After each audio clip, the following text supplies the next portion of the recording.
रे मन ऐसे कर सन्यासा, रे मन ऐसे कर सन्यासा।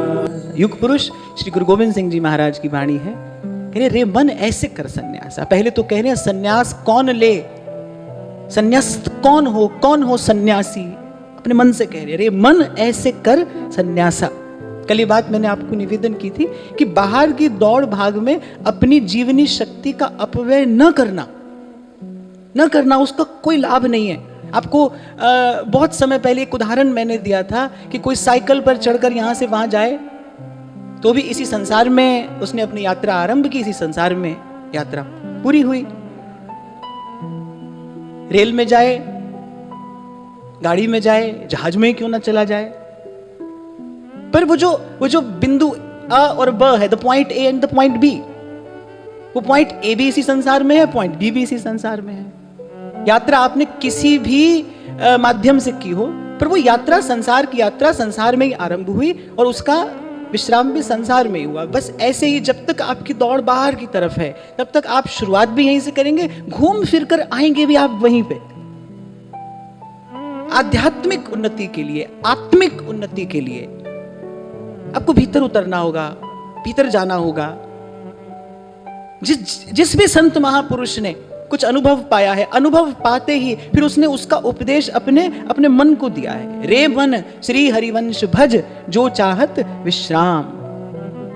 रे मन, ऐसे यहां महाराज कह रहे हैं रे मन ऐसे कर सन्यासा, रे मन ऐसे कर सन्यासा। और जैसे कबीर कहते हैं ना, घर में रहो उदासी, यहां कह रहे हैं कि बन से सदन सबय कर समझो। बोली इस बात को समझो कि आप बन में रहो या सदन माने घर, या घर में रहो। फिर कह रहे मन ही माही उदासा। अच्छा, उदास का अर्थ क्या है यहां? उदास का अर्थ बोझिल हो जाना नहीं है, उदास का अर्थ निराश हो जाना नहीं है। उदासीनता, उपरत, मन ही माही उदासा। उदासा माने जब यहां किसी से कोई आशा ना हो, जब यहां किसी से कोई अपेक्षा ना हो।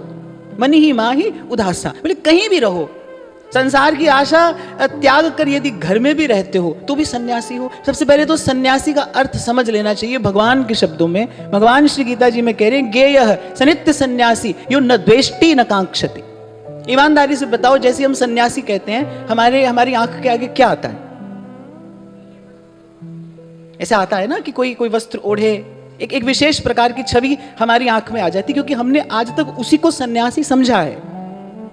हम समझे आज तक उसी को ही सन्यासी हैं। भगवान के शब्दों में सुनिए, ध्यान से सुनिए, भगवान किसको सन्यासी कह रहे हैं? भगवान कह रहे हैं गेयः सनित्य सन्यासी यो न द्वेष्टि न कांक्षति न किंचित वांछति। उसी कुछ इच्छा भी नहीं है, न सोचती, उसे किसी बात का शोक भी नहीं है। ऐसे हमारे व्यास जी कहते, व्यास न देत असीस शराब। बोले ना किसी को हम आशीर्वाद देते हैं, ना किसी को श्राप देते हैं। जब भी कोई व्यवहारिक बात लेकर मेरे पास आता है ना, तो मैं उत्तर तो एक यही देने का प्रयास करता हूं। मैं आप तक यही बात पहुंचाना चाहता हूं कि भाई भीतर किंचित व्यवहार का बीज होगा तो मुझे आपकी बात समझ में आएगी ना। मुझे कोई व्यवहार करना ही नहीं है, हमको अब कुछ करना ही नहीं है भाई, कुछ करना नहीं है। बड़ी सुंदर बात महाराज वाणी में लिखते हैं, सोई करावे जो तुद पावे, मोहे सियाणप कछु न आवे। जोई करावे सोई करना, नानक दास पर्यो तेरी सरना। हम तो भाई चरणों की शरण लेकर अब पड़ गए। अब समझ में आई है मुझे उस संत की बात। मैं वृंदावन आता था और पूछता था उनका, बाबा कैसे भजन करें, ऐसे करें वैसे करें, कितनी माला करें, कैसे ध्यान करें, कैसे करें। वो सब बात सुन के मुस्कुराते थे और ऐसे मिश्री की डली हाथ में देख के कहते थे, बोले लाला मुझे तो कछु आवे ही ना है। और सब कहते थे बोले बाबा बहुत भजन करता है। बाबा का आभा मंडल ही ऐसा था, मन ऐसे खींच चला जाता था बाबा की ओर। तो बार बार मैं जाता था, पूछू बाबा कैसे भजन करें। अच्छा, हमारे प्रश्न भी ऐसे बचकाने से थे अब कैसे माला करूं, कितनी माला करूं, किस समय माला करूं तो किसका ध्यान करूं, ये सब बात उनसे पूछे। और बाबा सब प्रश्न सुन के ऐसे मिश्री की डली हाथ में देके कहते थे, बोले लाला हम तो बस पड़े हैं वृंदावन में, हम तो बस पड़े हैं। और महाभारत में श्री कृष्ण कहते हैं जो कुछ नहीं करता, बोले सबसे महत्व का कार्य प्रकृति उसी के माध्यम से कराती है। जो कुछ नहीं करता माने जो कर्तृत्व से मुक्त हो गया है। व्यास भरोसे कुंवरी के सोवत पाम पसार। बड़ी सुंदर ये श्री गुरबाणी की पंक्तियां हैं, आप गाइए साथ में। सोई करावे जो तुध पावे, सोई करावे जो तुध पावे, मोहे सयाणप कछु न आवे, मोहे सयाणप कछु न आवे, हम बारक तेरी शरणाई, हम बारक तेरी शरणाई, प्रभु आपे पैज रखाई, प्रभु आपे पैज रखाई, जीव जंत तेरे धारे, जीव जंत तेरे तारे, प्रभु डोरी है हाथ तुम्हारे, प्रभु डोरी है हाथ तुम्हारे, जोई करावे सोई करना, जोई करावे सोई करना, जोई करावे सोई करना, जोई करावे सोई करना, नानक दास परो तेरी शरणा, नानक दास परो तेरी शरणा, नानक दास परो तेरी शरणा, नानक दास परो तेरी शरणा। बस जो ऐसे कर्तृत्व से मुक्त हो गया है, जिसको करना कुछ नहीं है। क्यों नहीं करना है? क्योंकि करने वाला पहले से है कर्ता। और शास्त्र कहता है कर्ता किसको कहना चाहिए, कौन करता है, कौन कर्ता कहलाने योग्य है? स्वतंत्र कर्ता। ये शास्त्र की बात है, स्वतंत्र है कर्ता, जो स्वतंत्र है। और आप देखो मुझसे आपसे लेकर ब्रह्मा जी तक पर्यंत सब तो किसी की आज्ञा में बंधे हैं ना। सबको आज्ञा देने वाला तो कोई एक है ना, माया काल और त्रिगुण से न्यारा वही करता है। तो हमको तो भाई अब कुछ नहीं करना है, जो हो न हो, हमको कुछ नहीं करना है। जिसको लड़ना ही नहीं है उसको हराएगा कौन?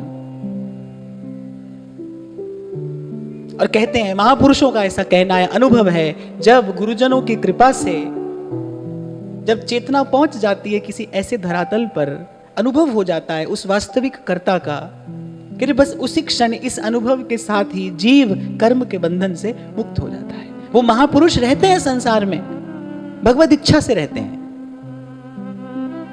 परमार्थ के कारण रहते हैं। वो स्वयं जीवन सिद्धि का लाभ कर चुके हैं, जिनको सत्य का अनुभव हो गया है, जिनके भीतर का दीप जल गया है, वो जीवन सिद्धि का लाभ कर चुके हैं। लेकिन वो परमार्थ के लिए, वो भगवत आज्ञा के लिए, भगवान के सुख के लिए इस संसार में रहते हैं। तभी पलटू साहिब कहते हैं कि परमार्थ के कारण लियो संत अवतार। सेवक जी महाराज कह रहे हैं कि श्री महाप्रभु जी का आगमन इस धराधाम पर क्यों हुआ है? पर उपकार देह धरणम। कोई और कारण नहीं है, बस परोपकार के लिए आए, परहित के लिए आए। परमार्थ, परहित, परोपकार, यही संत का एकमात्र जीवनोद्देश्य है, उसका हेतु है। मैंने कभी आपसे कहा था, किसी किसी का होना ही उत्सव होता है भाई, किसी किसी का इस धराधाम पर होना ही उत्सव है। जब श्री कृष्ण मिलन की लालसा तीव्रतम हो गई, तीव्रतम श्री मीरा जी के जीवन में, जब एक एक क्षण युग के समान व्यतीत होता था, कौन उनके हृदय की व्यथा का, वेदना का अनुभव करे, कौन वर्णन करे। उस उनके स्वयं के शब्द कहते हैं कि घायल की गति घायल जाने के जिन घायल हुई। अब मुझे न कोई ज्ञान संतुष्ट करता है, अब न मुझे ध्यान शांत करता है, अब मुझे किसी भी प्रकार से शांति और प्रसन्नता नहीं मिलती। मीरा के प्रभु पीर मिटेगी जो वैद सांवरिया। तो भी भगवान कहते नहीं अभी और रहो, थोड़ा सा समय यहां रहो। क्यों रहूं? निरंतर मीरा बात करती हैं अपने गिरधर से और गिरधर उत्तर देते हैं। गिरधर उत्तर देते हैं। एक बात मैं आपको बताऊं, वो जो भक्त की अपने भगवान के साथ प्रेम भरी, भाव भरी, वो जो दो मीठी बात हो जाती है ना, आते जाते उठते बैठते, भक्त का जीवन आधार बस वही है। वो उसी के सहारे अपना जीवन काटता है। करना तो उसे कुछ भी नहीं है भाई, वो तो सब कर चुका। करने के बाद ही तो एक क्षण आया है, करने के बाद ही तो ये जीवन में ये प्रसाद मिला है। उसको करना कुछ नहीं है, बस ऐसे आते जाते उठते बैठते। हृदय मंदिर में बैठा वो जो प्रेम देव है ना, प्रेम प्रभु है, बस वो ऐसे ही भक्त से दो प्रेम भरी, भाव भरी, मीठी बात करता रहता है और बस ऐसे ही बात करते करते भक्त का जीवन व्यतीत होता है। तो निरंतर बात करती है मीरा जी। तो हृदय में बैठे अंतर्यामी, हृदय में बैठे गिरधर गोपाल कहती नहीं अभी आप कुछ समय और रहो। मीरा कहती क्यों रहूं, क्यों रहूं? आपसे मेरी पीड़ा समझी नहीं जाती। प्रभु उत्तर देते हैं कि तुम्हारे होने से जाने कितनों के जीवन में प्रकाश होता है। मीरा जी हंस देती हैं कि मुझे तो स्वयं कोई ठौर नहीं सूझती। आपकी विरह व्यथा का अंधकार इतना घना हो गया है कि अब तो मुझे स्वयं कोई ठौर नहीं सूझती, कोई ठिकाना मेरी चेतना को, मेरी आत्मा को नहीं मिलता। आप कहते हैं कि तुम्हारे होने से किसी को प्रकाश मिलता है। कि सजल हो गए ठाकुर जी के नेत्र। श्री कृष्ण सजल नेत्रों से उत्तर देते हैं कि तुम्हारे अंग से, तुम्हारे तन से ये हवा लगकर जहां तक जाती है ना, वहां तक की सृष्टि पवित्र होती है। ये तुम्हारे तन की वायु जिस जीव का स्पर्श करती है ना, उसके हृदय में भक्ति का बीज पड़ जाता है। तो किसी का होना ही उत्सव होता है भाई। और इसीलिए संत आते हैं, इसीलिए संत रहते हैं। तो मैं आपको निवेदन ये कर रहा था कि पहुंच जाती है संत की, भक्त की चेतना वहां जहां उसे कुछ नहीं करना है, क्योंकि उसने कर्ता का अनुभव कर लिया है। उसने जान लिया है कर्ता कौन है, और बस जानने के बाद वो करने से मुक्त, और जो करने से मुक्त वो भरने और मरने से भी मुक्त। संसार का बीज क्या है? कर्म ही तो है। कर्म प्रधान विश्व करी राखा, कर्म ही तो बीज है। ये जो व्यास जी ने कहा ना, व्यास भरोसे कुमरी के सोवत पांव पसार, ये घोषणा है व्यास जी की जीवन मुक्ति की।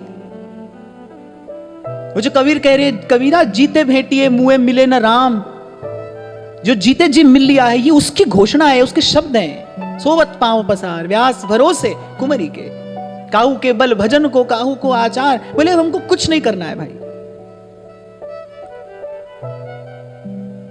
और मैं फिर दोहराऊं, ये भगवान के शब्द हैं। महाभारत में भगवान ने कहा है कि जो कुछ नहीं करता है, प्रकृति उसी के द्वारा महत्व का कार्य कराती है। जो कर्तृत्व से मुक्त है, जिसका अंतःकरण शुद्ध हो गया है, बुद्ध हो गया है, वही एक जलता हुआ दीप हजारों बुझे हुए दीपों को प्रकाश का प्रसाद देता है। तो यहां जो महाराज ने कहा ना कि बन से सदन सवै करी समझहु, मन ही माही उदासा, आशा अपेक्षा से मुक्त। फिर आप कहीं भी रहिए, कहीं भी रहिए। एक बात मैं आपको और बताऊं, संत वैकुंठ नहीं जाता भाई। संत जहां होता है ना, वहां वैकुंठ होता है। जहां संत है ना, वहां वैकुंठ है। पापी नरक नहीं जाता। जहां चार पापी मिलकर बैठ जाए, वहां नरक ही है। इसलिए महाराज वाणी में अन्यत्र कह रहे हैं ना, ताहां वैकुंठ जहां कीर्तन तेरा, आपे सरधा ल्यावे। जहां संत है ना भाई, वहीं वैकुंठ है। वहां नित्य वैकुंठ है। जहां भगवान के प्रेमी भक्त मिलकर बैठकर हरि चर्चा करते हैं, हरि गुणगान करते हैं, वहीं वैकुंठ है।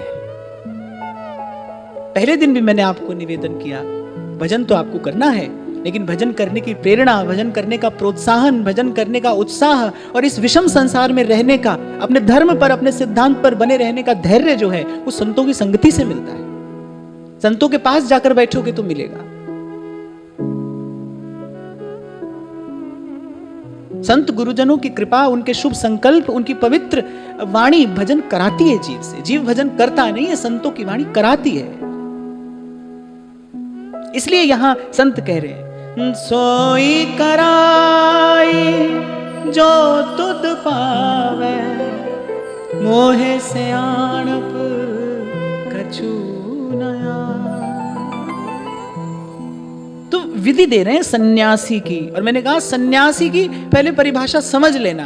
कह रहे जो न द्वेष्टि न कांक्षति, जो मगन है वो सन्यासी है। जो मगन है, जिसका मन मस्त मगन है, न लेना है न देना है।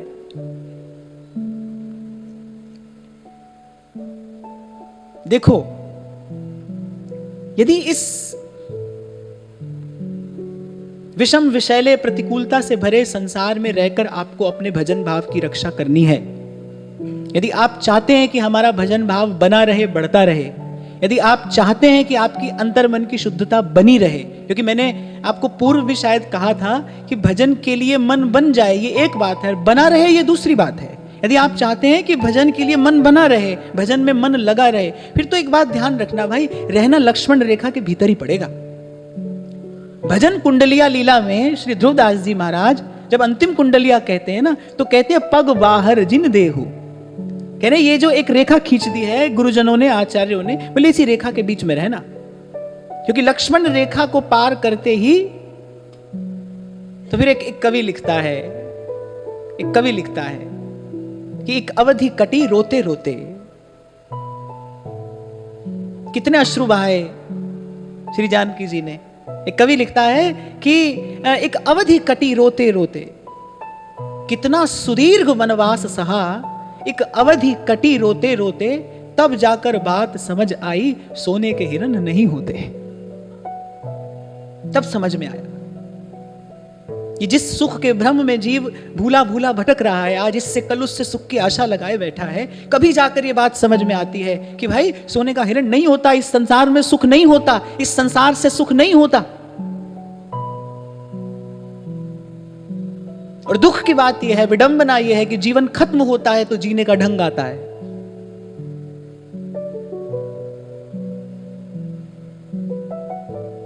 अभी कुछ दिन पहले की बात है, मुझसे ऐसे ही कोई विद्वान व्यक्ति थे, उन्होंने मुझसे कहा कि मुझे ऐसा लगता है कि आपने एक स्थान पर रहने का निर्णय बड़ा शीघ्र ले लिया। अभी तो आप में, आपके शरीर में सामर्थ्य है, शक्ति है, तो अभी तो आपको भ्रमण करना चाहिए। मैंने कहा भाई,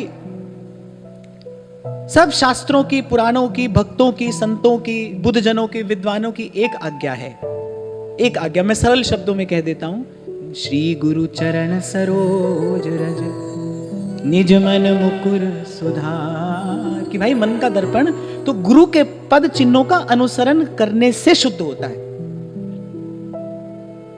और उस महामहिम की इच्छा ने मुझे जिनके चरणों में लाकर बैठाया, मेरे महाप्रभु जी, मुझे यदि अपने गुरु के पद चिन्हों का अनुसरण करना है, तो भाई मैं क्या जीवन की उस जर्जर अवधि की प्रतीक्षा करूं जब मेरे शरीर में शक्ति नहीं रहेगी, मेरे भीतर कोई उत्साह नहीं रहेगा? भाई प्रभु को देने का समय तो आज है ना, अभी है। आज मेरे शरीर में शक्ति है, आज मुझे उस मार्ग का अनुसरण करना है जिस पर मेरे गुरु चले हैं, आज मुझे अपने गुरु के पद चिन्हों का अनुसरण करना है। और मैं एक और बात आज आपको कह देता हूं, प्रसंग उपस्थित हुआ है तो कह रहा हूं। मैंने आते ही आज सबसे पहली बात ये कि ये तो जो हो रहा है ना भाई, इन संतों की कृपा से हो रहा है। मेरे जीवन का तो अब एक लक्ष्य है, और वो लक्ष्य ये है कि मुझे अपने आचार्य के पद चिन्हों का अनुसरण करना है, बस। अब कोई मुझे शास्त्र की बात बताए, कोई मुझे लोकहित की बात बताए, मुझे ना सुनना है ना समझना है। जैसे जगदम्बा ने सप्त ऋषियों को 2 टूक उत्तर दिया ना, तजौ न नारद करी उपदेसु, आन कहे सतबार महेश। ये स्वयं महादेव भी आकर अगर मुझे कह रहे हैं, और एक बार नहीं कह रहे, आन कहें 7 बार महेशु, 100 बार भी आकर महादेव कहें तो मुझे अपने पद से नहीं डिगा सकते, मुझे अपने गुरु की आज्ञा में रहना है। तो मुझे तो भाई अब अपने गुरु की आज्ञा का पालन करना है। मुझे ये देखना है मेरे महाप्रभु जी ने क्या कहा है। मेरे लिए वही शास्त्र है, वही पुराण है, वही वेद है, वही सब कुछ है। मेरे लिए मेरे गुरु का शब्द ही पहली और अंतिम बात है, और उसको निवेदन करने के लिए सबसे उत्तम, सबसे योग्य समय तो आज है ना, आज। अब इसके अतिरिक्त जो प्रभु की इच्छा होगी वो हमारे माध्यम से हो जाएगा। जितनी प्रभु की इच्छा होगी उतना हो जाएगा। मुझे तो आज अभी इसी क्षण अपने मन को बाकी सब संकल्पों से मुक्त कर लेना है, खाली कर लेना है। मेरे मन में कोई संकल्प ना रहे। और कह रहे हैं कि ऐसा मन लेकर कहीं भी रहिए, बस मन ही माही उदासा। कबीर भी कहते हैं, कह रहे कह कबीर काया ना जा रहे, घर में रहे उदासी। और मेरे को ऐसा लगता है, मुझे कोई इसका बहुत अनुभव नहीं है, पर मैं अपनी बुद्धि से जितना इसका अनुभव कर सकता हूं वो करके आपको कहता हूं कि व्यवहार में अपने आचरण की शुद्धता बनाए रखना ये बहुत बड़ी चुनौती है।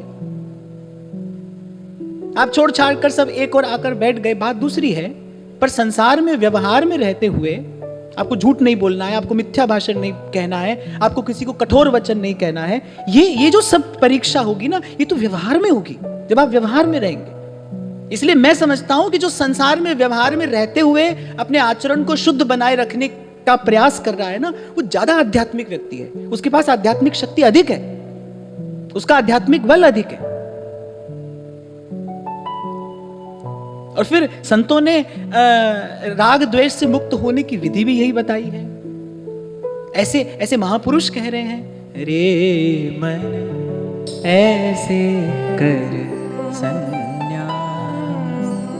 कल हम बात कर रहे थे ना भाई, ना पीछे का सोचना है, ना आगे की चिंता करनी है, आज का विचार करना है।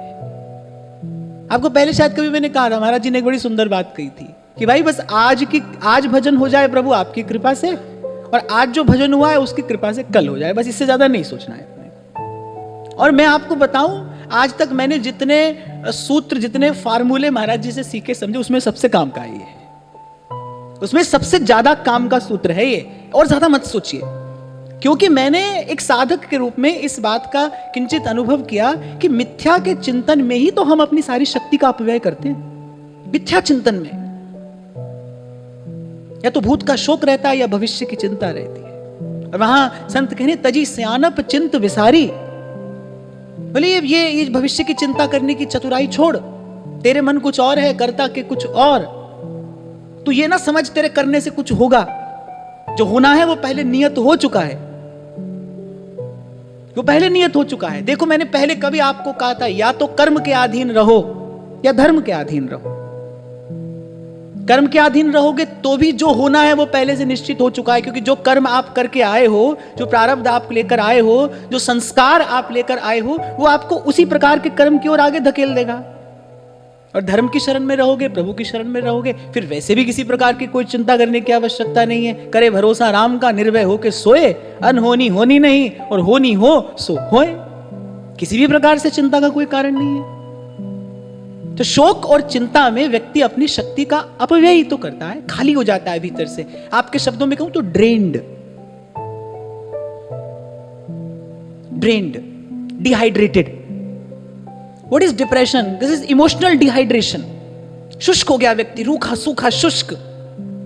जल ही जीवन है, जीवन ही नहीं रहा उसमें, उसके चिंतन में कोई जीवन ही नहीं है, उसके भाव में कोई जीवन नहीं है। और ये किस लिए होता है?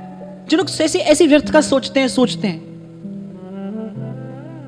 अच्छा एक और बात साथ में सुन लो, ऐसे सोचते सोचते अभ्यास हो जाता है ऐसे सोचने का। फिर लोग डॉक्टर के पास जाते हैं, कह रहे कि ओवर थिंक करते हैं हम, कैसे छूटे इससे। मैं कहता हूं ओवर थिंक नहीं होता, रॉन्ग थिंक होता है। ये रॉन्ग थिंकिंग है, गलत सोचना।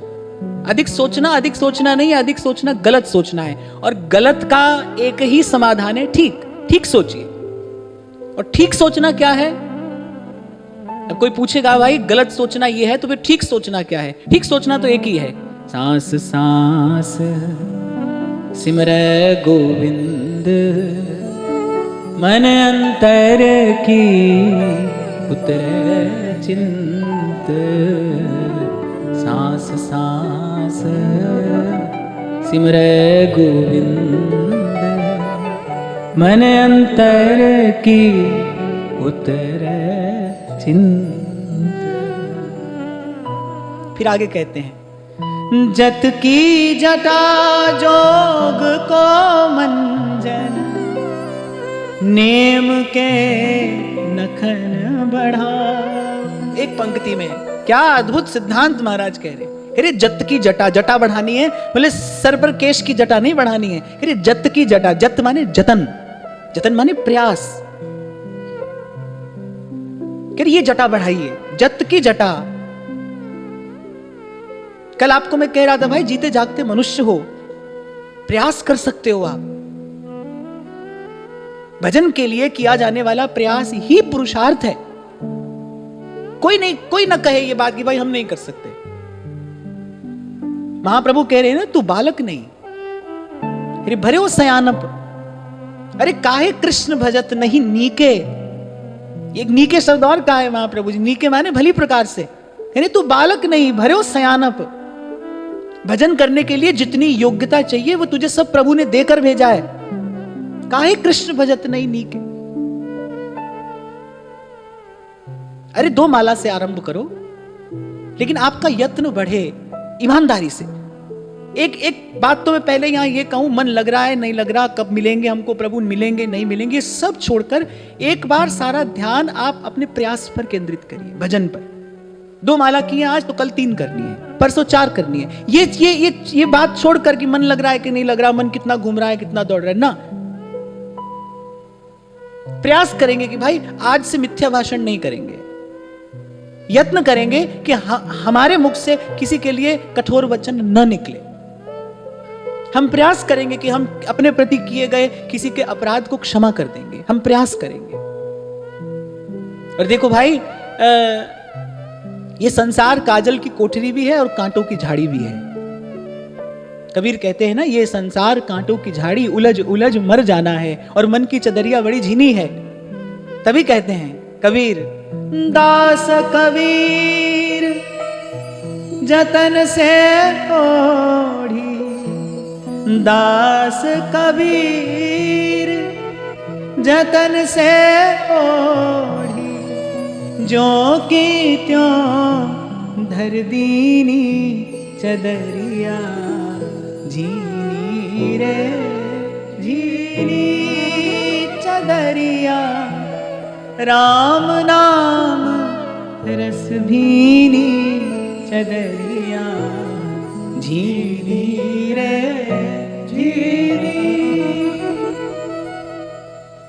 जतन से ओढ़िए, उसी जतन की बात करें। प्रयास करिए, अपनी ओर से तो आप करिए, ईमानदारी से करिए, पूरा पूरा करिए। कभी मैंने आपसे कहा था, एक दिन बालक दौड़ की प्रतियोगिता जीत कर आता है, गोल्ड मेडल लेकर आता है, माता पिता को बड़ी प्रसन्नता होती है। लेकिन माता पिता को उससे कहीं अधिक प्रसन्नता उस दिन हुई थी जिस दिन बालक ने गिरते पड़ते पहला कदम रखा था। उस दिन तो उत्सव मनाया जाता है ना, सगे संबंधियों का मुंह मीठा कराया जाता है, भाई आज बालक ने चलना सीखा है। गिरता पड़ता बालक जब पहला कदम रखता है, वो देखकर माता पिता को बड़ी प्रसन्नता होती है। ऐसे ही जब बार बार गिरता पड़ता जीव भजन के मार्ग पर चलने का प्रयास करता है ना, तब प्रभु को बड़ी प्रसन्नता होती है। प्रभु प्रसन्न होते हैं। प्रयास करिए ईमानदारी से। तो कह रहे भाई, सर पर केस की जटा बढ़ाना नहीं बढ़ाना, पर कह रहे जत की जटा, जत की जटा, ये जटा बढ़ाना माने यत्न, अपना दिन प्रतिदिन अभ्यास, अपना दिन प्रतिदिन बढ़ाने का प्रयास करना। थोड़ा थोड़ा, बूंद बूंद से घड़ा भरेगा। इसलिए मैंने कहा आज 2 माला करते हो, कल संकल्प करो भाई कल 3 करेंगे।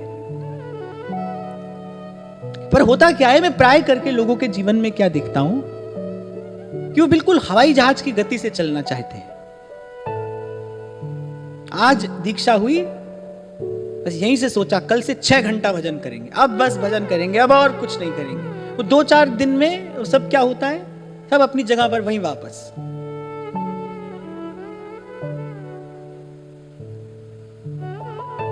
Action plus vision is equal to mission.